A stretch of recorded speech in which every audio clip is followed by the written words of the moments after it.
Kita harus tahu, 4 pulau di Kepulauan Riau tiba-tiba muncul di situs jual beli pulau internasional. Judulnya mencengangkan, Private Island for Sale Indonesia. Apakah ini benar-benar dijual atau ada kesalahpahaman yang lebih besar? Isu ini mencuat setelah situs tersebut menampilkan iklan penjualan pulau-pulau di wilayah Kabupaten Kepulauan Anambas, Provinsi Kepulauan Riau. 4 nama pulau disebut, Yudan, Big, Lidi, dan Awar Besar. Situs itu menyebut pulau-pulau ini sebagai surga tersembunyi yang cocok untuk resort privat. Penjual bahkan mengklaim sudah punya dokumen pemilikan lengkap. Pulau-pulau ini berada di perbatasan utara Indonesia, dekat Laut Cina Selatan. Artinya wilayah ini sangat strategis. Pemerintah Kabupaten Anambas segera membantah. Mereka menegaskan pulau itu tidak dijual dan menyebut iklan itu ilegal. Sebagaimana bisa pihak asing mengiklankan pulau kita? Beberapa pulau memang dimiliki persorangan secara adat atau memiliki sertifikat, tapi tak berarti bebas dijual ke asing. Hukum Indonesia melarang penjualan pulau ke WNA. Hanya bisa disewakan, itu pun dengan aturan ketat. Muncul pertanyaan, apakah ini hanya strategi marketing properti atau mafia properti global yang bermain? Kenapa situs luar bisa bebas mengiklankan wilayah kita? Apakah ini kebocoran data wilayah? Lemahnya pengawasan di pulau terluar kita. Jika dibiarkan, ini bisa merusak kedaulatan wilayah, internal claim territory, memicu spekulasi liar properti, meningkatkan ketimpangan sosial. Tapi jika ditanggapi serius, ini bisa jadi momentum penting untuk menyusun ulang regulasi kepemilikan pulau, memperketat pengawasan digital, meninjau kembali sistem kontrol pulau-pulau kecil. Tapi ini bukan pertama kalinya pulau Indonesia muncul di situs jual beli online luar negeri.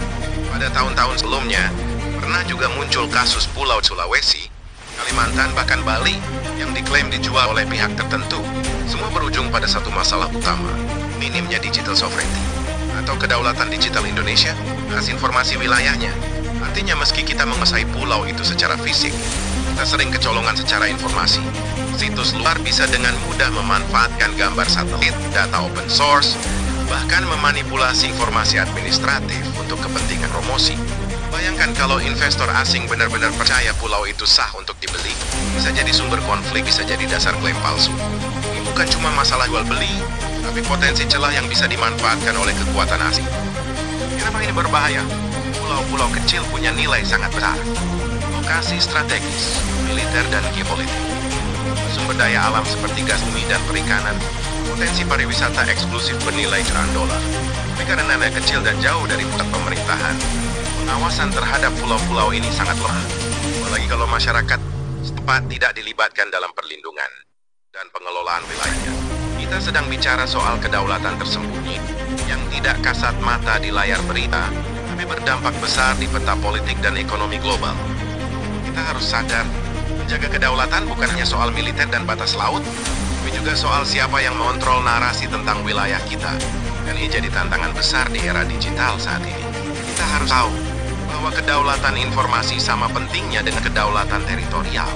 Kalau kita lengah, bukan cuma pulau yang hilang, tapi kendali atas masa depan kita sendiri. Maka Indonesia bisa mencegah kejadian seperti ini terulang. Bisa. Tapi hanya jika ada tindakan serius dan terkoordinasi. Pertama, pemerintah pusat dan daerah harus mempercepat proses pendataan dan sertifikasi pulau-pulau kecil. Masih banyak pulau yang belum diberi nama, belum ada kejelasan administrasi. Kedua, Indonesia harus mulai mengklaim dan mengamankan ruang digitalnya. Misalnya membuat platform resmi untuk informasi pulau-pulau yang bisa diakses secara global. Saat ini dunia lebih percaya situs properti internasional daripada dokumen dari desa atau kabupaten kita. Itu masalah besar. Ketiga, penting juga membangun kesadaran geopolitik masyarakat lokal. Warga di pulau terluar adalah garda depan kedaulatan Indonesia. Kasus penjualan fiktif pulau di Anambas ini sebenarnya bisa jadi alarm penting. Kalau kita lengah, negara besar bisa masuk tanpa perang. Mereka pakai strategi soft claim lewat ekonomi, informasi, dan hukum internasional. Lihat Laut Cina Selatan, lihat Crimea. Semua dimulai dari klaim administratif, bukan peluru pertama. Kalau Indonesia tidak bisa menyatukan antara kedaulatan fisik dan digital, cepat atau lambat, kita bisa jadi korban strategi global. Kita harus tahu, menjaga pulau bukan hanya tugas TNI atau pemerintah, tapi tugas juga semua orang yang peduli pada masa depan Indonesia. Karena pulau-pulau itu bukan cuma tanah dan pasir, tapi identitas, kehormatan, dan kedaulatan kita sebagai bangsa. Kalau kamu merasa video ini penting untuk disebarkan, jangan lupa like, share, dan tulis pendapatmu di kolom komentar. Apa langkah paling nyata yang bisa kita lakukan sebagai warga negara? Dan tentu saja, subscribe channel Kita Harus Tahu untuk konten edukatif lain seputar geopolitik Indonesia dan masa depan bangsa. Terima kasih sudah menonton. Sampai jumpa di video berikutnya.